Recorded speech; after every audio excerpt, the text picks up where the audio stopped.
마지막으로 한 두어 가지, 세 가지 정도 얘기만 더 하면 12장을 마치고 이번 학기도 같이 예, 마치겠습니다. 먼저 오늘 우리가 보려고 하는 내용은 이제 Intertemporal Substitution Hypothesis고요. 이건 뭐 기간 간 대체 이렇게 부르기도 합니다. 이제 기간 간 대체 가설이라고 하는 것은 사실 이제 경기 변동 과정에서 노동의 공급이 이제 변하는데 사실 수요 측면의 변화도 중요하고 이제 공급 측면의 변화도 중요할 거예요. 경기 변동 과정에서. 근데 이제 경기 변동 과정에서 사실상 공급 측면의 어떤 변화를 조금 더 중요하게 보는 견해라고 할 수 있고, 그러니까 뭐 누차 말씀드리지만 경기 변동 관련해서 여러 가지 이론들이 존재하고 그 이론들은 각자 이제 자신들이 중요하게 생각하는 그 이론을 디벨롭하고 그 이론을 계속해서 스터디하는 사람들은 이제 그 이론에서 중요하게 생각하는 그런 부분들이 있거든요. 실제로 그런 부분들이 중요하지 않은 건 아니기 때문에 사람마다 이제 어떤 부분이 더 중요하다, 경제학자들마다 중요하게 생각하고 집중적으로 이제 연구하는 부분들이 있기 때문에 뭐가 맞고 뭐가 틀리고의 문제라기보다는 이제 그 부분을 조금 더 확대해서 중요하게 생각해서 보면 이야기가 어떻게 달라질 수 있는가 이렇게 초점을 맞춰서 보면 좋겠습니다. 그래서 여기서 보고 싶은 건 이제 자발적인 형태의 어떤 실업을 좀 보고 싶어요. 그래서 실업은 자발적인 것일까 아니면 비자발적인 것일까? 그러니까 크게 우리가 나눠서 생각해 보면 이번 학기 노동 경제학을 시작을 할 때 그 레이버 서플라이에 대한 이야기를 했고 레이버 서플라이는 기본적으로 사람들이 노동시장에서 몇 시간을 일을 할 것인지 말 것인지를 결정하는 의사결정의 결과로부터 얻는 것이었습니다. 그렇다면 여러 가지 요인에 의해서 경기 변동 과정에서 자발적으로 일을 그만두는 경우 혹은 자발적으로 노동시장을 떠나는 경우 우리가 이제 그런 경우에 이제 자발적인 형태, 자발적인 실업을 우리가 얘기해 볼 수 있을 거고요. 대표적으로 비자발적인 실업이라고 한다면 이제 마찰적 실업이 대표적이라고 할 수 있습니다. 구직 과정에서 잡 서치 과정에서 이제 불가피하게 일정 기간 구직 활동을 해야 되는데 그 과정에서 자연스럽게 나타나게 되는 실업을 우리가 마찰적 실업이라고 했는데요. 여기 이제 기간 간 대체에서는 주로 이제 실업이 자발적인 요인에 의해서 나타나는 것이다라고 생각해 보겠습니다. 우선 이제 1장에 레이버 서플라이에서 우리가 이제 레이버 리저 초이스에 대한 이야기를 했고요. 사실 1장은 아니죠. 우리가 첫 시간에 레이버 리저 초이스에 대한 이야기를 했는데 대체로 사람들은 이제 웨이지가 높을 때 더 많은 시간 일을 하게 되고 반대로 이제 웨이지가 낮을 때 일하는 시간은 줄이고 여가 시간을 늘리는 그런 의사결정을 할 거예요. 그래서 이걸 이제 왜 intertemporal substitution이라고 하냐면 intertemporal은 그러니까 두 기간이 있으면 그래서 이제 뭐 첫 번째 기간, 두 번째 기간 이렇게 나눠서 생각해 보면 첫 번째 기간에는 얼마만큼 일을 하고 두 번째 기간에는 얼마만큼 일을 할까를 결정하는 가장 중요한 것은 바로 첫 번째 기간의 웨이지와 두 번째 기간의 이제 웨이지가 되겠죠. 그래서 첫 번째 기간과 두 번째 기간의 웨이지의 비율을 가지고 어느 기간에 더 많이 일을 하고 어느 기간에 더 여가를 소비할 것인지를 이제 결정하게 됩니다. 그런 의미에서 노동 공급을 이렇게 기간 간으로 인터템포럴이 이제 기간 간이죠, 그렇죠? 첫 번째 기간과 두 번째 기간 사이에 노동 공급을 어떻게 이제 조정해 가는가의 문제라고 볼 수 있습니다.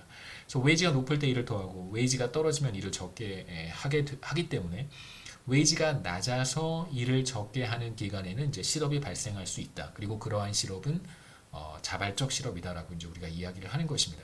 그래서 정말 지금은 이제 이런 식의 스터디를 잘 하진 않는데요. 과거에 그 인터템포럴 서브스티튜션을 굉장히 중요하게 생각하는 사람들이 대체로 이제 고전파 경제학자들이고 실물 경기 변동 이론에서 뭐 제가 전에도 한번 말씀드렸지만 노동시장의 서치 매칭이라고 하는 이론이 한 2000년대 한 2010년, 2005년 그쯤에 이제 경제학에서 굉장히 폭발적으로 그 연구하기 시작을 했는데요. 사실상 그게 분수령이 돼요. 그 시점 전까지는 대체로 이제 노동 공급과 실업이라고 하는 것을 되게 자발적인 실업의 형태로 이해를 했었습니다. 그래서 일을 하지 않으면 혹은 적은 시간 일을 하게 되면 이제 그게 실업이다라고 이제 정의를 하고 연구를 많이 했었고요. 서치 매칭 이론이 이제 폭발적으로 확장되기 시작하면서부터는 대략 한 2005년 그 분기점으로 해서 이후부터는 이제 대체로 실업은 마찰적 실업을 본질적으로 가정을 하고 연구를 요즘 많이 합니다. 그러니까 뭐가 맞다, 틀리다 뭐 이런 식의 논쟁은 별 의미가 없고요. 마찰적 실업의 중요성이 크게 부각이 된 이후부터는 실업에 대한 연구를 할 때는 대체로 그 마찰적 실업 중요하게 이제 생각을 합니다. 여기에서는 이제 조금 옛날 이야기라고 할 수 있겠죠. 지금은 이제 이런 트레디션을 잘 따르진 않기 때문에 조금 옛날 이야기라고 얘기할 수 있겠습니다. 그래서 우선 이제 우리가 봐야 되는 것은 기간 간 대체가 나타나려면 두 기간 사이의 임금의 이제 차이가 발생해야 되겠죠. 그래서 임금이 경직적이어서 웨이지가 변하지 않는다고 한다면 사람들의 노동 공급 의사 결정도 달라지지 않기 때문에 우선 경기 변동 과정에서 실질 임금이 변동해야 되고요. 그 다음에 이제 대체로 이러한 웨이지의 변화는 경기가 좋을 때 웨이지가 실질 임금이 상승하고 경기가 나쁠 때 실질 임금이 하락하는 경기 순행적인 변화를 보여야 될 거예요. 그래서 경제가 과열될 때 리얼 웨이지는 대체로 상승하고 그 다음에 경제가 침체될 때 리얼 웨이지는 하락하겠죠. 이러한 그 가정을 일단 전제로 하겠습니다. 그래서 기간 간 대체라고 하는 것은 기본적으로 실질 임금이 하락하는 경기 침체기에 노동 공급이 감소하는 그런 현상을 가리키는 것입니다. 그래서 말씀드렸듯이 두 기간 사이의 실질 임금의 비율의 변화에 맞춰서 사람들이 노동 시간을 조정하는데 웨이지가 높을 때는 상대적으로 노동 시간을 늘리고요. 웨이지가 하락할 때는 상대적으로 노동 시간을 줄이는 의사결정을 한다는 것입니다. 그래서 실질 임금이 낮을 때는 노동 공급을 줄이고 실업 상태로 들어가겠죠. 그럼 이제 우리가 생각하는 실업이라고 하는 것은 지금 제가 말씀드리는 것은 대체로 모형과 이론에 관련된 그 이야기이기 때문에 그럼 여기에서 지금 unemployed라고 말을 하는 것은 그 통상적으로 우리가 얘기하는 실업자의 정의에 해당하는 현재 일자리가 없고 지난 4주 동안 적극적으로 구직 활동을 했고 그 다음에 지금 잡 오퍼가 오면 그걸 수락할 용의가 있는 그런 사람이라고 이제 정의하는 것은 물론 아니에요. 그러니까 일을 하지 않는 사람을 혹은 그런 사람들의 비율을 이제 여기에서는 실업이라고 정의하는 것이죠. 조금 어려울 수 있습니다. 왜냐하면 intertemporal substitution hypothesis라고 하는 것 자체가 굉장히 이론 베이스이기 때문에 조금 그런 측면이 있어요. 그래서 이 경우에는 이제 실업 상태에 들어가거나 아니면 레이버 포스를 떠나거나 비경제 활동 상태로 들어가거나 그래서 정확히 말씀드리면 intertemporal substitution에는 일을 하거나 하지 않거나 두 가지 스테이트밖에 없습니다. 그래서 사실 일을 하지 않는 상태를 실업이라고 정의할 수 있고요. 그러니까 엄밀한 의미에서 실업의 정의와는 조금 다르겠지만 현실적인 실업자들의 정의와는 다르겠지만 실업이라고 정의할 수 있습니다. 근데 그런 그 방법이 틀리진 않아요. 그건 수용할 수 있는 학계에서 수용이 되는 수용이 되는 거고요. 그 다음에 이제 그렇게 또 다르게 해석할 수 있다면 일을 하거나 하지 않거나 의사결정이니까 일을 하지 않는 사람들은 실업이 아니라 비경제 활동 인구다라고 구분할 수도 있습니다. 그래서 여기에서는 뭐 일을 하지 않는 사람들을 우리가 실업이라고 정의할 수 있다고 말씀을 드렸는데 당연히 이 실업자들은 일을 하고 있지 않은 사람들이기 때문에 웨이지가 낮아서 일하는 시간을 줄였거나 혹은 웨이지가 낮아서 자신의 리저베이션 웨이지보다 낮기 때문에 노동시장을 지금 떠나 있는 상태입니다만 우리가 실업으로 정의를 했단 말이에요. 그러면 이제 이러한 사람들은 자발적 실업이라고 우리가 얘기할 수 있겠죠. 그러니까 스스로 노동시장을 떠났거나 스스로 일하는 것을 포기했기 때문에 그렇습니다. 이유는 실질 임금이 낮기 때문에 그런 것이죠. 그래서 기관간 대체 가설에 따르면 실업은 자발적인 이유 때문에 발생하는 것이다. 그래서 이 과거에는 어떤 적도 있었냐면요. 제가 이제 경제학 공부를 하던 뭐 지금도 하고 있지만 그러니까 대학생 신분으로 거의 이제 대학교 한 4학년 때였던 것 같아요. 군대도 갔다 오고 대학교 4학년 거의 마지막 학기였던 것 같은데 그때 이제 한국 경제가 굉장히 극심한 경제 위기 상황이었습니다.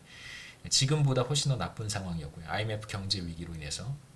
물론 이제 지금의 여러분들하고는 좀 다르죠. 저희 때는 그래도 뭐 미래에 대한 불확실성은 그렇게 심하진 않았으니까. 그때 당시에 이제 아직도 기억이 나는데 거시경제와 관련된 수업을 들으면서 어떤 교수님께서 그런 말씀을 하셨어요. 그러니까 IMF 경제 위기에 실업률이 거의 뭐 9%까지 올라갔었단 말이에요. 한국 역사상 실업 데이터를 집계한 역사상 그렇게 높았던 실업률을 기록했던 적이 없습니다.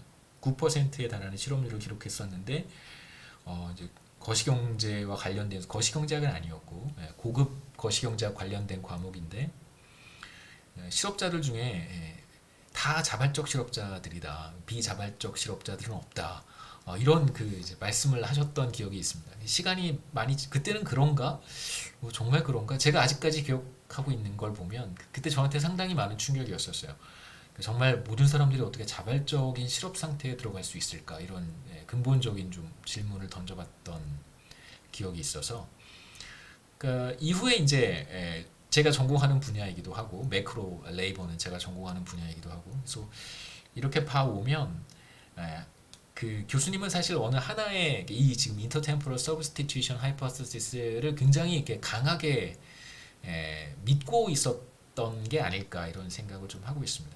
그러니까 뭐 그게 이제 이론이 틀렸다 뭐 이런 것보다는 사실 우리가 조금 경계해야 되는 부분은 많은 이론들이 존재하고 이론에는 현실을 잘 반영하는 부분도 있지만 반영하지 못하는 부분들도 있어서 이렇게 가능한 조금 이제 가치 중립적으로 접근하는 것이 좋겠죠. 네, 그러니까 이러한 이론을 내가 중요하게 생각했을 때에는 다른 이론을 상대적으로 덜 중요하게 생각하기 때문에 그로부터 얻게 되는 뭔가 이익도 있겠지만 그로부터 내가 포기해야 되는 어떤 비용도 발생할 거예요.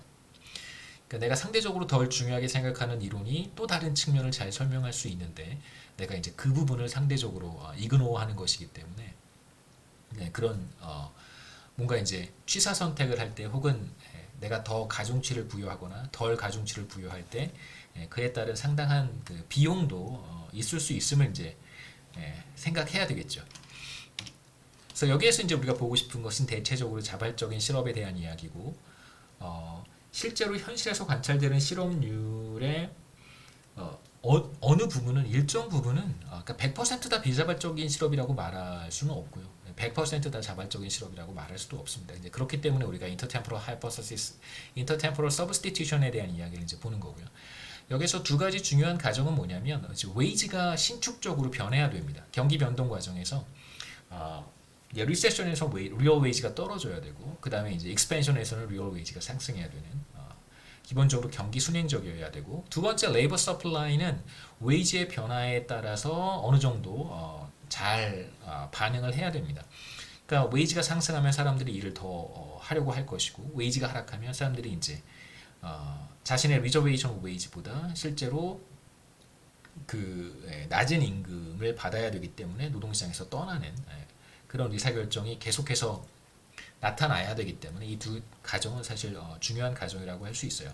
첫 번째 실질임금의 경직성과 관련해서는 이제 그 실질임금 경직성에 대한 이야기도 아까 말씀드렸던 2000년대 중반에 이제 서치 매칭 이론이 이렇게 확 등장하고 결국은 2010년도에 그 이론을 처음에 이제 초기에 그 이론을 빌드업했던 그 세 분의 경제학자들이 노벨상을 받은 이후에 이제 계속적으로 연구가 진행이 됐고요. 실제로 이제 그 이론들이 서치 매칭 이론들이 현실을 잘 설명하지 못하는 측면들이 많이 있어요. 모형이란 이제 이런 기본적인 컨셉은 되게 좋은데 실제로 이제 이걸 구현해 보면 그 모형을 가지고 현실에 들이대 보면 잘 맞지 않는 부분이 있어서 또 그런 부분들에 대한 문제를 해결하기 위해서 여러 가지 또 대안들이 제시가 됐는데 그 대안 중에 하나가 뭐냐면 서치 매칭 모형이 성공적으로 현실을 설명하려면 기본적으로 실질임금이 경직적이어야 한다는 가정이 좀 필요해요. 그러니까 실질임금이 경직적이다라고 하고 서치 매칭 모형을 현실에 이렇게 들이대면 현실을 굉장히 잘 설명할 수 있는 굉장히 강력한 이론적 도구가 됩니다. 그래서 이제 당시에 아직도 이제 이런 컨센서스가 계속해서 유지가 되고 있고요. 실질임금이 경직적이다라고 하는 것에 대한 그 실질임금의 경직성을 주장하는 사람들이 많이 있어요. 그리고 이제 뭐 가격 경직성, 임금 경직성과 관련해서도 여러 트렌드가 있어서 이제 아마 실질임금 경직성은 거의 다 끝나가는 것 같아요. 조금 있으면 이제 가격 경직성으로 또 사람들이 옮겨갑니다. 그래서 거시경제학자들이 그때그때 관심 트렌드가 있어요. 그러니까 실질임금 경직성에 대한 이야기를 쭉 하다가 또 명목임금 경직성도 또 하다가 어느 정도 이렇게 무슨 연구가 많이 되면 또 이렇게 또 다른 그 주제들 예를 들면 가격 경직성으로 또 옮겨가고 그러기도 합니다.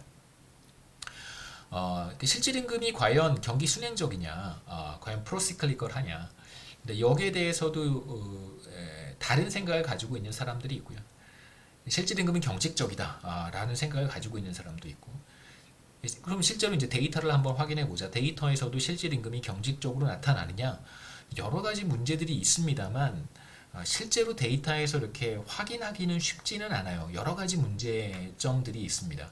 실질임금이 경직적인 것처럼 보일 때가 있는데 그 경직적으로 보이는 여러 가지 이제 이유들을 많은 사람들이 설명하기도 했는데 제가 개인적으로 좋아하는 이유는 그러니까 실제로 실질임금이 경직적이지 않은데 데이터를 보면 좀 경직적으로 보여요. 그 이유가 뭐냐면 많은 사람들이 컴포지션 바이어스를 지적을 했습니다. 이제 구성의 편이라고 보통 우리가 번역하는데요. 이 구성의 편이라고 하는 게 뭐냐면 그러니까 실질임금은 실제로 이렇게 경기 순행적이에요. 이렇게 사이클을 따라 이렇게 움직이는데 문제는 경기가 이렇게 나빠질 때 기업들이 어떤 의사결정을 하냐면 생산성이 낮은 사람들부터 해고하기 시작합니다. 여기에서 low productivity worker들이 먼저 레이오프가 된단 말이에요.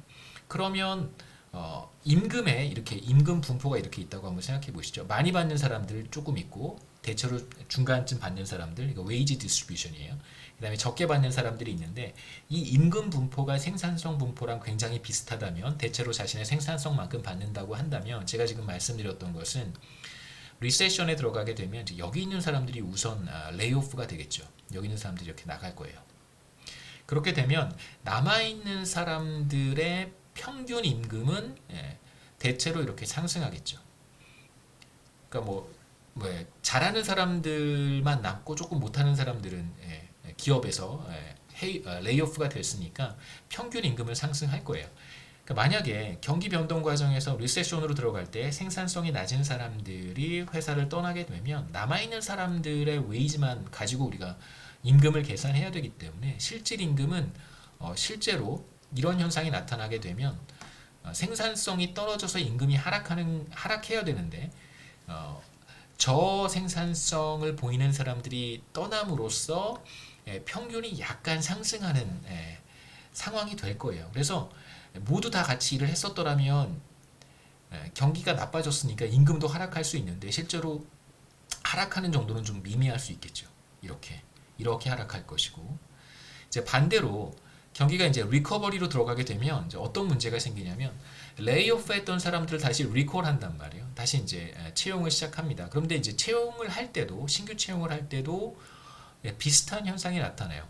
그러니까 생산성이 낮은 사람들이 막 이렇게 많이 들어온단 말이에요. 기업들에. 그렇게 되면 당연히 임금이 상승할 때 이렇게 쭉 상승할 수 있는데 생산성이 낮은 사람들이 기업에 채용이 되면서 평균 생산성을 떨어뜨리는 그런 현상이 나타납니다. 그러니까 실제로 임금의 변화는 이렇게 변동성이 있지만 그 컴포지션 바이어스로 인해서 임금이 상승할 때 그만큼 상승하지 못하고 하락할 때 그만큼 하락하지 못해서 이런 이제 약간의 그 변동성은 좀 나타나요. 경기 변동 과정에서 함께 이렇게 경기가 좋을 때 상승하고 경기가 나쁠 때 하락하는 그런 사이클은 만들어지는데 그 사이클이 대체로 그렇게 에, 변동성이 크게 나타나지는 않습니다. 변동성이 크지는 않습니다. 그러니까 변동성이 크지 않다 그래서 실질 임금이 경직적인 것이냐라고 말할 수도 있겠지만, 그렇게 말을 하는 사람도 물론 있고요.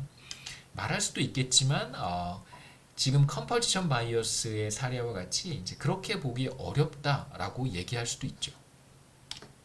두 번째 이슈는 뭐냐면, 좋습니다. 웨이지는 프로시클리컬합니다.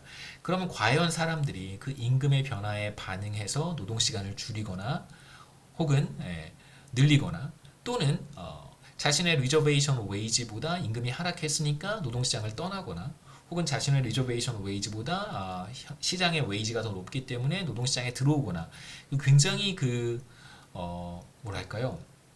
그러니까 리스판시브한 노동 공급 의사 결정이 나타날 것인가 하는 게 이제 두 번째 문제였었는데, 이제 그러려면 노동 공급 곡선이 굉장히 플랫해야 됩니다. 무슨 뜻이냐면, 이제 그림에서 이런 다시 그려보죠. 노동 수요 곡선은 이렇게 이제 이렇게 일정하게 생겼고요. 첫 번째 경우에는 레이버 서플라이 커브가 이렇게 플랫한 경우 하나 생각해 볼 수 있고, 두 번째 경우에는 이렇게 스티프한 경우를 생각해 볼 수 있습니다. 그러니까 똑같이 이제 경기 침체 과정에서 레이버 디맨드 커브가 왼쪽으로 이동할 수 있겠죠. 노동 수요 곡선이 전반적으로 이렇게 감소할 수 있습니다. 자, 그러면 레이버 서플라이 커브가 1번처럼 생겼을 때 임금도 적게 하락하고, 이제 요점에서 요점으로 이동해 가는 건데, 임금도 상대적으로 적게 하락하고, 그리고 고용의 감소도 커요. 이런 경우에 그러니까 노동 공급 곡선이 굉장히 플랫하다면, 지금 제가 말씀드렸던 것처럼 임금이 굳이 그렇게 컴포지션 바이어스 같은 거 우리가 생각하지 않아도 경직적인 것처럼 보이고, 그 다음에 이제 고용의 감소도 큽니다. 그러니까 실제로 대체로 경기 변동 과정에서는 이런 현상이 나타나요. 그런데 노동 공급 곡선이 실제로 이렇게 플랫하냐, 데이터를 들여다봤더니 별로 그렇지 않은 거예요. 이렇게 플랫하지 않아요. 실제로 이렇게 플랫하지 않습니다. 그러니까 플랫하다는 얘기는 노동 공급의 탄력성이 크다는 거예요. 이렇게 노동 공급의 탄력성이 크지 않습니다. 오히려 노동 공급 곡선은 2번처럼 생겼어요. 이렇게 생겼습니다. 그래서 실제로 경기 변동 과정에서 노동 수요가 감소하게 되면 요점에서 이제 이점으로 이동하겠죠. 그런데 결과적으로 보면 임금은 훨씬 더 크게 감소하고, W는 하락하고, 고용은 별로 감소하지 않아요. 그러니까 실제로 노동 공급 곡선은 이렇게 생겼는데 나타나는 현상은 이렇다라는 것이죠. 그러니까 이 두 가지 상충되는 거. 그러니까 마치 꼭 노동 공급 곡선이 굉장히 플랫해야지만 나타나는 현상인데, 이게 노동 공급 곡선이 굉장히 스티프해야 나타나는 거란 말이에요. 그래서 이걸 우리가 어떻게 이해할 수 있을까? 이게 이제 또 중요한 문제 가운데 하나였었습니다. 그러니까 이걸 잘 설명할 수 있는 좋은 방법이 뭐냐면, 그게 바로 임금이 경직적이라고 가정하는 거예요. 그러면 이 두 가지를 동시에 설명할 수 있어요. 그러니까 임금이 경직적이기 때문에, 여기서 경직적이기 때문에 노동 공급 곡선이 이렇게 스티프해도 괜찮아요. 어차피 이 점 밑으로 떨어지지 않을 테니까, 웨이지가 이렇게 주어져 있어서. 그래서 이제 대체로 실질 임금의 경직성을 사람들이 좋아하죠. 그런데 고전파 경제학자들이나 이렇게 인터템포럴 서브스티튜션을 좋아하는 사람들은 이러한 실질 임금의 경직성 과정은 그렇게 썩 좋아하지는 않습니다.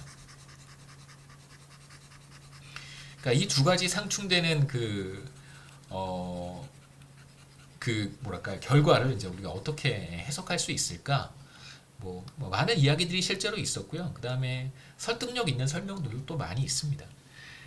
실질 임금이 경기 순행적이라고 해도 경기 침체 과정에서 이제 높은 실업률은 대부분 자발적 요인에 의한 것일까?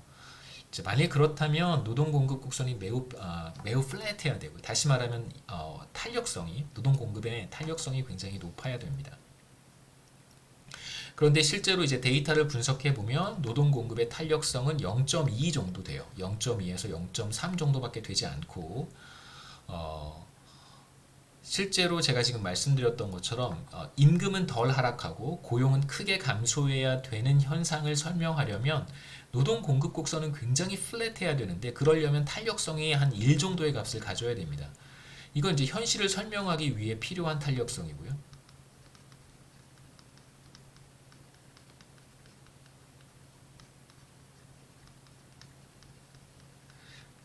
현실에서 탄력성을 계산해 보면 0.2 정도밖에 되지 않아요.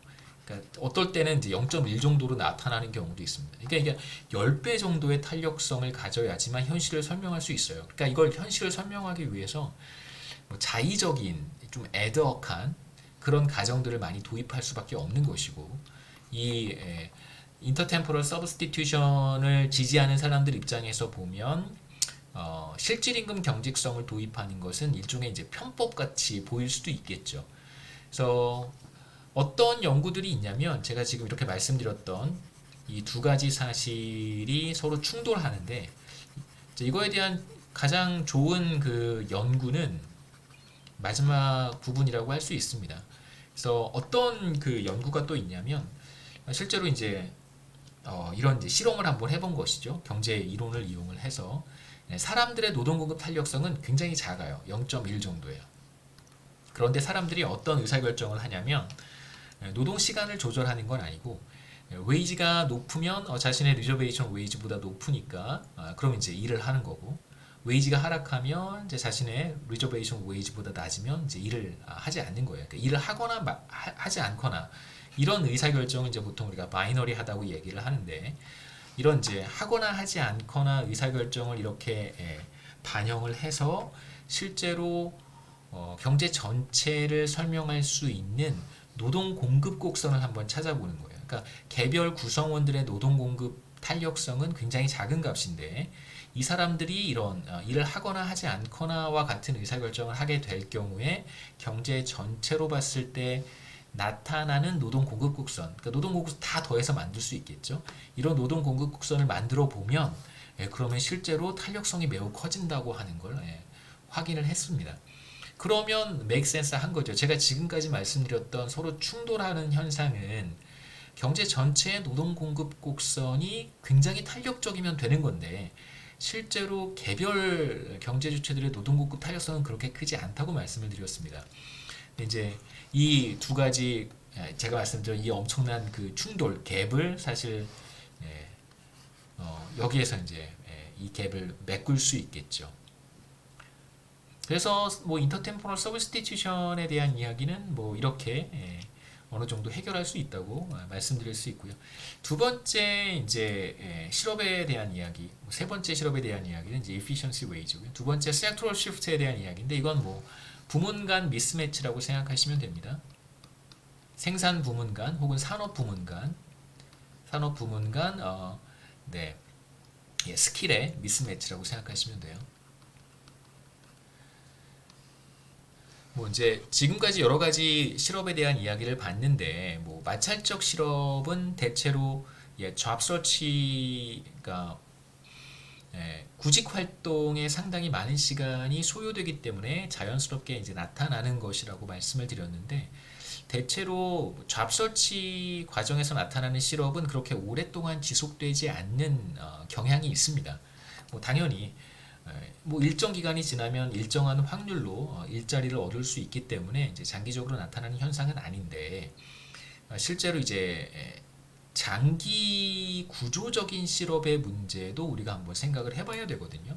그러니까 잡서치라고 하는 잡서치를 통해서 나타나는 마찰적 실업은 대체로 장기 실업을 설명하지 못하는 것은 아니냐 이런 얘기를 할 수 있는데 그렇진 않아요.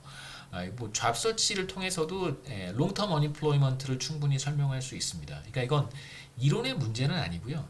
그러니까 가장 베이직한 이론을 가지고서는 이제 롱텀 어니플로이먼트를 설명하는 것이 어렵다는 것이지 잡서치 이론을 뭐 이렇게 좀 바꿔가지고 여기 좀 이렇게 변형해서 뭐 얼마든지 장기 실업도 설명할 수 있습니다.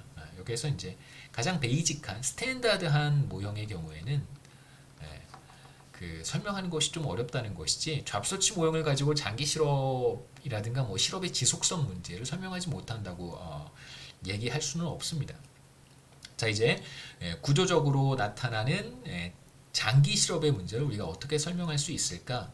이제 가장 좋은 것은 뭐냐면 미스매치죠, 그렇죠? 일자리를 잃은 사람들이 가지고 있는 어떤 숙련도, 스킬이라고 하는 것이 새롭게 일자리를 새롭게 구인 활동을 하는 기업들이 요구하는 스킬과는 서로 다른 경우에 구조적 실업이 나타날 수 있습니다. 그러니까 스킬 미스매치가 구조적으로 나타나는 경우라고 할 수 있겠죠.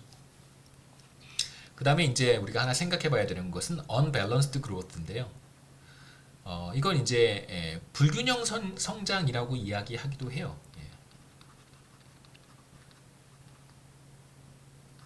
불균형 성장이라고 보통 unbalanced growth라고 하는 것은 경제 내에 여러 부문들이 있습니다. 대표적으로 우리가 구분하는 산업의 기준은 뭐냐면 크게 보면 뭐 농업 부문이 있고요. 그 다음에 이제 제조업 부문이 있고, 그 다음에 서비스업 부문 이렇게 이제 구분을 하는데요. 크게 세 개의 부문으로 나누는데 보통 농업 부문, 제조업 부문, 서비스업 부문이 경제가 성장할 때 똑같은 성장률로 성장하진 않아요. 그러니까 뭐 농업 부문은 오히려 이렇게 쇠퇴하고 제조업이라든가 서비스업 부문이 이렇게 증가율이 산업 생산 증가율이 이제 높은 경우가 있고요. 그 다음에 또 어떤 스테이지를 넘어서게 되면 오히려 이제 제조업 부문의 생산성 증가율은 떨어지고 서비스업 부문이 이렇게 빠르게 증가하는 경우도 있습니다. 이건 이제 우리가 보통 unbalanced growth라고 하고요. 반대로 balanced growth라고 하면 모든 부문의 생산 증가율이 이제 같은 경우라고 할 수 있겠죠. 뭐 manufacturing industry가 이제 부정적인 이제 충격을 맞았다라고 한번 해보죠. 뭐 대표적으로 자동차 산업 생각해 볼 수 있겠죠. 앞으로 어떻게 될지 모르겠습니다만 이제 자동차 산업이 직면하게 될 여러 가지 충격은 상당히 클 거라고 우리가 생각해 볼 수 있겠죠. 그래서 자동차 부문에서 많은 사람들이 대량 실직 사태를 맞이하게 됐습니다. 그래서 상당히 높은 실업률을 기록하게 됐는데요. 반면에 이 IT 쪽에서는 IT 부문에서는 뭐 여러 가지 뭐 블록체인 기술이라든가 뭐 등등등 AI라든가 요즘 코딩 같은 거 대부분 다 막 배우려고 하잖아요. 그런 이제 어떤 그 4차 산업혁명, 뭐 저도 정확히 잘 모르겠습니다만 이제 그러한 뭐 산업의 부문 간 특성의 변화로 인해서 이제 이쪽 부문에서는 이제 노동 수요가 막 늘어나고 있는 거예요. 근데 문제는 뭐냐면 자동차 산업에서 대체적으로 정리해고를 당한 사람들이 IT 쪽의 일자리를 찾는 것은 그렇게 쉽지 않습니다. 스킬 미스매치가 발생하겠죠.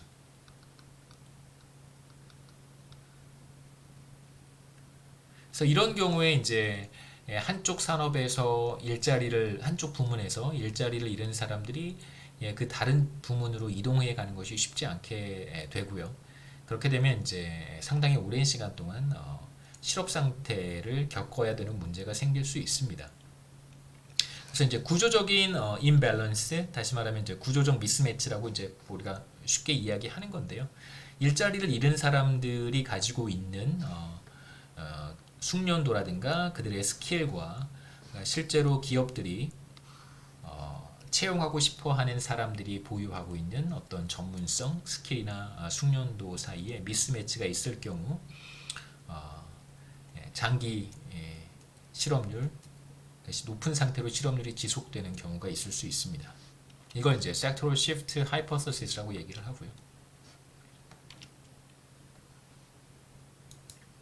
마지막은 Efficiency Wage와 실업에 대한 이야기입니다. 우리가 앞서 인센티브 페이, 앞서 11장에서 인센티브 페이에 대한 이야기를 할 때 뭐 직원들, 뭐 노동자들, 근로자들의 그 어떤 생산성을 측정하기 어렵거나 혹은 이제 이 사람들을 모니터링 하는데 상당한 비용이 수반되는 경우 이제 뭐 다른 방식으로 다양한 방식으로 efficiency wage를 도입할 수 있다는 얘기를 잠깐 했었는데요. 그래서 마켓 웨이지보다 조금 더 높은 임금을 지급함으로써 이제 워커드 근로자들의 일종의 협조를 얻는 방식이라고 예, 생각해 볼 수 있습니다. 그러니까 비협조적으로 행동할 수도 있는 거죠. 이제 셔킹이 바로 비협조적인 행동이고 더 높은 임금을 받음으로써 이제 노력을 더 높은 노력 수준을 투입하고 기업의 회사에 협조적이 될 수도 있습니다. 그래서 우리가 지금 여기서 보고 싶은 efficiency wage 모형은 대표적으로 샤피로 스티글리츠 모형이라고 부르는데요. 샤피로 스티글리츠 모형을 통해서 비자발적인 실업이 발생할 수 있다는 것을 한번 보여드리겠습니다. 그래서 인터템포럴 서브스티튜션 같은 경우에는 자발적인 실업에 초점을 맞췄다고 얘기할 수 있고, efficiency wage 같은 경우에는 이제 비자발적인 실업에 초점을 맞췄다고 볼 수 있습니다. 그래서 뭐 느끼셨겠지만 인터템포럴 서브스티튜션 같은 경우에는 이제 고전파 거시경제학자들이 즐겨 사용하는 모형이고, efficiency wage 같은 경우는 이제 케인지언, 뉴 케인지언 거시경제학자들이 좋아하는 모형이라고 할 수 있겠죠. 그러니까 그렇게 만들어진 모형이에요. 고전파 거시경제학자들이 만든 게 이제 인터템포럴 서브스티튜션, 그다음에 efficiency wage는 실업을 설명하기 위해서 이건 이제 뉴 케인지언들이 만들어낸 모형이라고 할 수 있습니다. 여기서 이제 비자발적인 실업은 마켓 웨이지보다 조금 더 높은 임금을 지급하는 것이고요. 기업들은 당연히 이 이윤극대화 결과 직원들에게 더 높은 임금을 주는 것이 좋기 때문에 실제로 임금을 마켓 웨이지만큼 낮출 인센티브는 없는 거예요. 왜냐하면 마켓 웨이지만큼 웨이지를 낮춰버리면 워커들이 셔킹을 하게 되고, 그러면 웨이지를 낮춰서 얻게 되는 비용 비용 절약보다는 실제로 근로자들이 셔킹을 해서 뭐 의욕 저하라든가 비협조적으로 이제 워커들이 행동을 해서 발생하는 손실이 사실 더 크다고 볼 수 있는 것이죠. 그렇기 때문에 이제 임금을 낮추지 않고 조금 더 높은 임금을 지급하는 거라고 볼 수 있습니다. 그래서 샤피로 스티글리츠 모형을 간단하게 설명해 드릴 텐데요. 제가 도출하는 과정들은 스킵하고 어떻게 이제 모형을 볼지 설명해 드리겠습니다. 노동 공급 곡선은 비탄력적이라고 가정을 하고요. 그렇기 때문에 이제 이렇게 수직선으로 표현을 했습니다. 노동 공급 곡선이고요. 공급 곡선.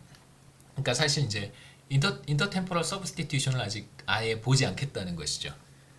그러니까 이런 상황에서도 실업이 발생할 수 있다. 이제 수요 측면에 초점을 좀 맞춰서 공급 곡선을 좀 죄송합니다. 공급 곡선을 약간 변형시켜서 이제 샤피로 스티글리츠 모형을 좀 보고 싶은 거고요.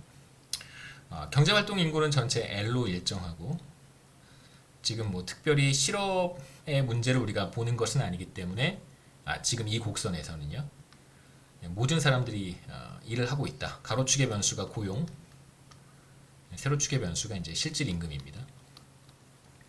그래서 우리가 뭐 셔킹이라든가 efficiency wage에 대한 이야기를 전혀 하지 않는다고 한다면 균형은 점 P에서 이루어지게 되고, 균형 임금이 W 스타, 그 다음에 일하는 사람들은 labor force size와 똑같아지겠죠. 실업은 존재하지 않습니다.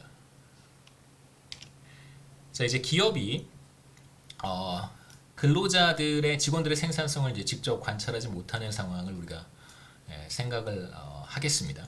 이 경우에 모니터링에 따른 비용이 상당히 크다고 가정할 수도 있고요. 예를 들어서 워커들이 직장에서 페이스북을 한다든가 인스타그램을 관리한다든가, 혹은 뭐 이제 쓸데없이 웹사이트를 이렇게 여기저기 돌아다닌다든가 한다면 당연히 기업 입장에서는 뭐 당혹스럽겠죠. 생산성이 나타나지 않을 테니까.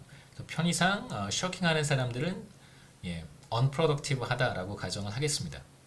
그래서 이제 기업 입장에서는 어떤 조건, 어떤 임금 조건을 제시를 해서 워커들로 하여금 셔킹을 하는 것보다 일정 노력을 투입해서 일을 하는 것을 좋아하도록 만들어야 되겠죠. 그래서 그러한 형태의 컨트랙트는 어떻게 생겼을까라고 하는 것이 이제 우리가 여기서 보려고 하는 내용입니다. 우선 좀 복잡한 모형이긴 한데요. 워커는 세 가지 중에 이제 크게는 두 가지인데요. 하나를 선택할 수 있습니다. 일을 하거나 셔킹을 하거나 이 둘 중에 하나를 선택할 수 있다고 한번 해보죠. 일을 하게 되면 웨이지를 W만큼 받지만 노력을 일정 부분 투입해야 돼서 이건 일정한 값입니다. 일을 투입해야 되고요. 그 다음에 이제 다음 기가 되면 뭐 경영 상태가 나쁘면 람다의 확률로 일자리를 잃게 될 거예요. 그래서 람다가 바로 separation probability입니다. 뭐 내부적인 혹은 외부적인 요인으로 인해서 고용 관계가 종료될 확률이에요. 그래서 고용 관계가 종료되면 당연히 이제 뭐 예를 들면 2%의 확률로 실업 상태에 들어가게 되고 98%의 확률로 계속해서 고용 관계를 유지할 수 있겠죠. 그래서 다음 기의 디스카운트 할인 인자라고 생각하시면 됩니다. 그래서 다음 기가 되면 W로 다시 시작하는 거예요. 그러니까 무한 반복되는 것입니다. 그 다음에 이제 셔킹을 선택할 수도 있는데 셔킹을 선택하게 되면 똑같은 웨이지를 받지만 노력을 전혀 투입하지 않아도 되기 때문에 셔킹을 하니까 이제 노력이 전혀 수반되지 않겠죠. 직장을 가는 것이 오히려 이제 행복해지는 상황이 될 수도 있습니다. 그럼 셔킹을 하다 보면 적발이 될 수도 있잖아요. 델타의 확률로 적발이 될 확률이에요. 걸릴 확률이죠. 당연히 이제 람다만큼의 separation probability는 항상 존재하는 거예요. 기업 여러 가지 문제로 인해서 몇 명을 항상 이제 해고할 수도 있는 거고요. 그 다음에 뭐 이제 개인적인 이유로 인해서 워커가 고용 관계를 끝낼 수도 있습니다. 이제 그런 걸 다 복합적으로 보여주는 것이 람다고요. 여기 똑같이 람다가 들어가고 자, 만일 델타의 확률로 적발이 되면 이제 다음 기에 실업자가 될 확률은 이제 separation rate과 여기에 이제 detection probability까지 더해서 확률은 조금 더 높아지겠죠. 뭐 detection probability를 뭐 예를 들어서 한 20%라고 한다면 뭐 18% 정도 된다고 한다면 이제 20%의 확률로 실업이 될 수도 있고 다음 기에 그 다음에 이제 80%의 확률로 계속해서 또 다음 기회도 셔킹을 하는 거예요. 그러니까 셔킹을 선택하는 사람은 그냥 계속 셔킹만 한다고 생각하시면 되고 워킹을 선택하는 사람은 그냥 계속해서 세퍼레이션이 발생하지만 않으면 계속해서 이제 워킹을 하는 상황이라고 생각해 볼 수 있습니다. 그 다음에 실업 상태로 들어가게 되면 이 경우나 이 경우에 모두 실업 상태로 들어가게 되면 뭐 이번 기회에 얻는 것은 아무것도 없고요. 다음 기가 되었을 때 F의 확률로 고용 관계를 맺을 수도 있고 그러니까 일자리를 찾을 수도 있고 1-F의 확률로 계속해서 실업 상태가 유지가 될 수도 있습니다. 그래서 여기서 F는 바로 job finding probability라고 할 수 있겠죠. 자, 이제 기업이 일정한 웨이지, 여기서 말하는 바로 웨이지를 제시를 해서 일정한 웨이지를 잘 제시를 하면 이건 이제 기업이 제시하는 것입니다. 웨이지를 제시하면 워커는 일을 하는 것이 셔킹을 하는 것보다 더 좋아질 수도 있을 거예요. 그런데 지금 워커가 선택하는 effort이라고 하는 것은 0 아니면 2의 값을 갖는 것이라고 이제 가정을 했습니다. 그래서 웨이지를 더 준다고 해서 이 2가 더 커지는 건 아니에요. 워커들이 더 많은 노력을 투입하는 것은 아닙니다. 그래서 뭐 노력 수준이 0만큼이거나 아니면 하루에 8시간을 일하거나 이 두 가지 중에 하나의 값을 0시간 일하거나 8시간 일하거나 이 둘 중에 하나라고만 생각하시면 돼요. 그러니까 더 높은 임금을 준다고 하더라도 워커들이 더 열심히 일하는 것이 아니기 때문에 어느 선에서 그러니까 셔킹을 하지 않도록 만드는 임금이 존재할 텐데 그 임금 중에서 가장 낮은 임금을 기업은 선택하려고 하겠죠. 더 많이 줘봐야 더 열심히 노력할 수 없는 지금 우리 셋업이 그런 상황이니까 그런 임금을 찾을 수 있을 텐데 우리가 또 어떤 걸 가정해 보냐면 일을 할 때에 얻게 되는 value와 여기서 W겠죠, 그렇죠?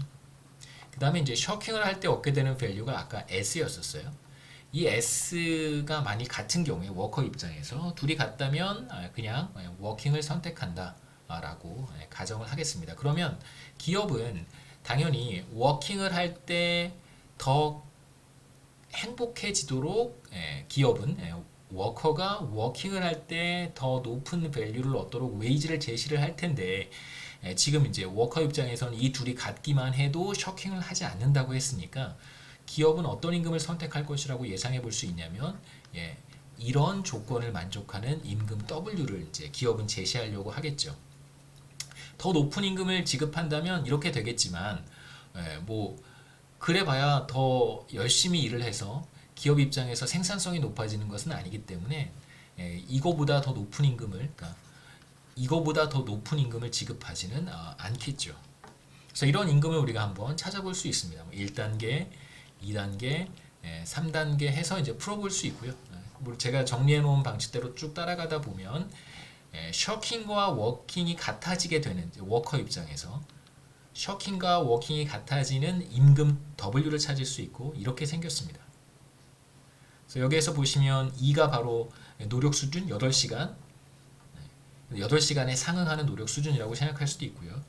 그 다음에 뭐 다른 거 중요한 거는 특별히 없고 람다 separation rate 들어가고요. 그 다음에 이제 detection probability 델타 이렇게 들어가 있고 이제 F에 한번 초점을 맞춰 보겠습니다. F는 실업 상태에 있을 때 일자리를 찾을 확률이니까요. F를 우리가 어떻게도 바꿔 쓸 수 있냐면 스테디 스테이트 상태를 다시 한번 생각해 보시면 취업과 실업 지금 우리가 두 가지 상태만 보고 있단 말이에요. 일을 하다가 일정한 확률로 이제 일자리를 잃어버리는 경우 대문자 U라고 쓰면 또 헷갈리니까 스몰 U라고 썼습니다. 대문자 U는 아까 이제 여기 나오는 U랑 헷갈릴 수 있어서 여기 U 있죠. 그렇죠? 이거랑 헷갈릴 것 같아서 실업률을 가리키는 변수는 제가 스몰 U를 썼습니다. 그 다음에 이건 이제 취업자의 숫자겠죠. 그래서 E 더하기 U가 바로 경제활동 인구인 L에 해당하는 것이고 제가 앞서 그림에서 이렇게 노동 공급 곡선이 수직선이라고 얘기했을 때 바로 그 L에 해당하는 값이라고 생각하시면 되겠죠. 여기에서 이제 스테디 스테이트에서 우리가 생각해 볼 수 있는 것은 취업자들 중에서 일정 비율의 사람들, 람다에 해당하는 사람들이 실업이 되고요. 그래서 고용에서 실업으로 이동하는 사람들의 숫자는 람다 곱하기 취업자. 그 다음에 반대로 구직자 중에서 F의 확률로 일자리를 찾으니까 실업에서 고용으로 이동하는 사람들은 이제 F의 U라고 할 수 있습니다. 전에 얘기했듯이 스테디 스테이트에서는 이 두 값이 항상 같아져야 될 거고요. 이걸 이제 간단하게 한번 정리를 해본 건데요. 취업자들과 실업자들의 합은 이제 경제활동 인구와 같을 테니까 실업률은 L-2라고도 표현할 수 있겠죠. 그래서 이 식을 제가 다시 한번 쓰면 U 대신에 L-2가 되고요. 그 다음에 지금 이제 우리는 F가 어떻게 생겼는지를 다르게 표현하고 싶은 거니까 양변을 L-2로 나누어 주면 그러면 구직 확률 F는 람다의 2 나누기 실업률 E-2가 L-2가 되겠죠. 그래서 이 결과를 앞서 우리가 계산했던 셔킹과 워킹이 무차별해지도록 만들어주는 임금, 그게 바로 기업이 efficiency wage로 워커한테 지급하게 되는 임금이 될 거예요. 그래서 F 대신에 제가 요 값을 여기에 대입을 했습니다. 여기에서 사실 중요하게 보셔야 되는 것은 뭐 F 노력 수준이라든가 뭐 detection probability라든가 separation probability 같은 것들도 다 의미가 있습니다만 여기에서 조금 초점을 맞춰서 보셨으면 하는 것은 이 F 혹은 이 취업자 수에 해당하는 거예요. 한번 보시면 이 람다 2 이게 F와 같고요. 여기 이제 분자와 분모를 똑같이 L로 나누어 주면 그러면 어떤 값이 되냐면 분자는 람다만 남고 분모는 L 나누기 2 빼기 1이 될 거예요. 그래서 제가 지금 무슨 얘기를 하고 싶은 거냐면 왜 갑자기 분자와 분모를 똑같이 L로 나눴냐면 L이 만약에 2가 증가할 때 그러니까 취업자의 수가 증가할 때 혹은 레이버 포스 중에서 일을 하는 사람들의 비율이잖아요. 그 2의 값이 늘어날 때 어떤 변화가 나타날까? 그러니까 2가 늘어나게 되면 분모의 분모가 지금 2니까요.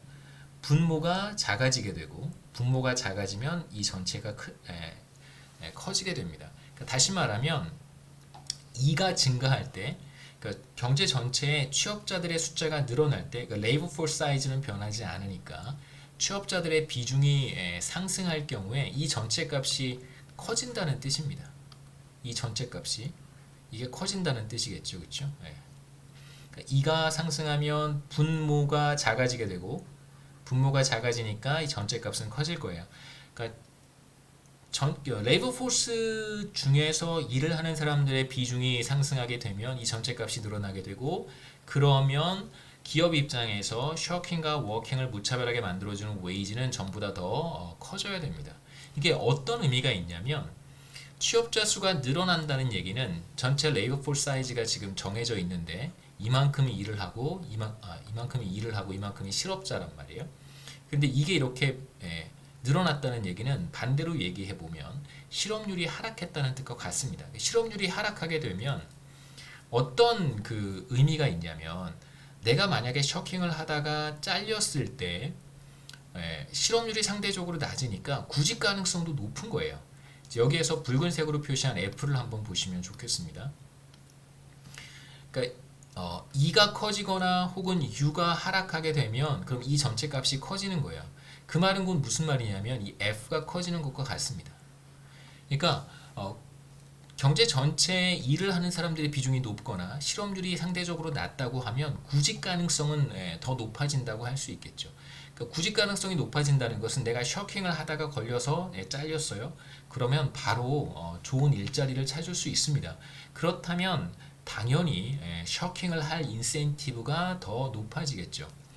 그래서 기업들은 그러한 인센티브를 낮추기 위해서 전보다 더 높은 임금을 지급해야 된다는 뜻입니다. 그래서 우리가 지금 도출한 하나의 관계식은 뭐냐면 No Shocking Supply Curve라고 하는 건데, 이 Supply Curve는 뭘 뜻하냐면 경제 전체에 일을 하는 사람들의 숫자가 많으면 많을수록 기업이 셔킹을 막기 위해서 워커들한테 지급해야 되는 웨이지는 증가해야 된다는 거예요. 그래서 이걸 그림으로 한번 표현해 본다면, 자, 이렇게 우상향하는, 이게 바로 Non-Shocking Labor Supply Curve라고 할 수 있습니다. No Shocking Supply Curve라고 할 수 있어요. 그러니까 워커들의 셔킹을 막기 위해서 기업이 얼마만큼의 임금을 지급해야 되는가를 보여주는 곡선이 되겠죠. 그래서 뭐 간단하게 생각해 보면 당연히 그 취업자 숫자가 L에 가까이 근접하면 근접할수록, 식에서 보시면 좀 지우겠습니다. 지저분하니까. 식에서 보시면 E가 커지면 커질수록 어떤 현상이 나타날까요? E가 커지면 커질수록, 그래서 L에 가까이 가면 이게 0으로 갈 테니까 무한대로 가겠죠. 웨이지는 무한대로 갑니다. 그런 성질을 반영을 한 것이고요. 그 다음에 이제 취업자가 0이라고 한다면, 0이라고 할 때, E가 0이라고 한다면 이제 요 텀만 남을 텐데, 이제 요 텀에 해당하는 값이 요 웨이지 수준이라고 생각하시면 되겠죠. 그래서 우리가 지금 그 도출한 워커들로 하여금 일을 하는 것과 셔킹을 하는 것이 무차별해지도록 만들기 위해서 기업은 W에 해당하는 임금을 지급해야 되는데, 그 임금은 취업자들의 비중이 상승할 때 혹은 실업률이 하락할 때 더 높은 임금을 지급을 해야 됩니다. 그러니까 셔킹에 대한 인센티브가 더 강해지기 때문에 그걸 누그러뜨리기 위해서 더 높은 임금을 지급해야 되는 것이고요. 그래서 상대적으로 적은 사람들이 일을 하고 있을 때의 임금 수준과 상대적으로 많은 사람들이 일을 하고 있을 때의 임금 수준은 당연히 다를 수밖에 없겠죠. 그래서 이 점을 생각해 보시면 상대적으로 실업률이 굉장히 높단 말이에요. 그러니까 이만큼이 일을 하고 있고 이만큼이 실업률이라고 생각하시면 됩니다. 실업률이 굉장히 높아요. 셔킹을 하다 걸렸을 때 일자리를 찾는 것이 쉽지 않다는 뜻입니다. 그렇다면 그런 상황에서는 기업들이 상대적으로 낮은 임금을 지급하려고 할 것이고, 굉장히 많은 사람들이 일을 하고 있어요. 실업률은 매우 낮습니다. 그렇다면 누군가가 셔킹을 하다가 걸려서 잘렸을 때 다른 곳에 금방 취직할 수 있을 거예요. 실업률이 낮고 고용 가능성이 높기 때문에. 그렇다면 기업은 셔킹을 막기 위해서 더 높은 임금을 지급해야 되겠죠. 그래서 이 NS 커브가 보여주는 것은 뭐냐면, 셔킹을 하는 것과 하지 않는 것이 무차별해지는 임금 수준이고, 그 임금 수준이라고 하는 것은 경제 전체의 실업률 혹은 취업자 수와 밀접한 관련이 있다고 얘기할 수 있습니다. 자, efficiency wage와 실업률에 대한 이야기를 좀 더 해보면 이제 몇 가지 마지막으로 좀 더 해보면요. 어, 노 셔킹 서플라이 커브, 노 셔킹 커브를 우리가 생각해 본다면 이 경우에 균형 임금은 W 스타보다는 조금 더 높은 곳에서 결정이 되겠죠. 그래서 이 경우에 이제 WNS에 임금을 지급하게 되고 이게 바로 efficiency wage가 됩니다. 그래서 기업이 지급하는 임금이라고 하는 것은 바로 이 임금은 뭐냐면 효율 임금이고 균형 임금이기도 해요.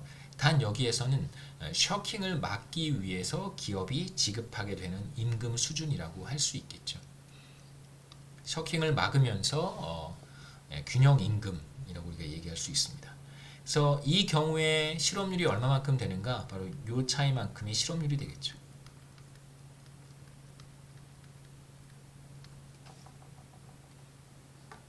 그래서 efficiency wage 모형에서는 실업률이 자연스럽게 나타날 수 있고요. 이 실업은 비자발적인 실업이라고 할 수 있습니다. 일을 하고 싶지만 기업들이 더 이상 채용을 하지 않는 경우라고 할 수 있겠죠.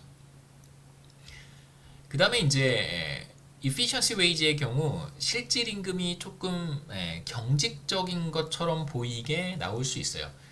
그러니까 만약 웨이지가 이렇게 크게 변동한다, 뾰족뾰족하지 않게 이렇게 변동하는 경우 시장이 완전 경쟁적이라고 한다면 이렇게 변동할 텐데 만약 efficiency wage를 우리가 도입하게 된다면 이렇게 크게 변동하지는 않는다라고 할 수 있습니다.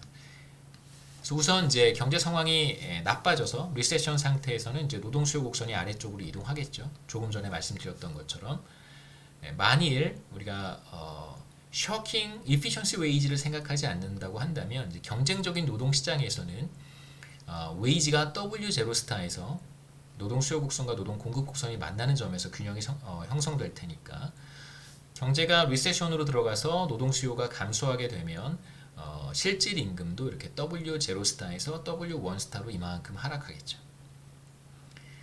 자, 그런데 이제 우리가 뭐랑 비교해 보려고 하냐면 efficiency wage와 비교해 보고 싶어요. 그러니까 efficiency wage 같은 경우에는 균형 임금이 여기일 테니까 그러니까 리세션으로 들어가기 전에 전체 실업률은 이만큼 있었습니다. 균형 임금은 W0 NS와 같고요. 자, 이런 상태에서 리세션으로 들어가서 수요 곡선이 아래쪽으로 이동해서 노동 수요가 감소하는 경우 당연히 임금은 하락하겠죠.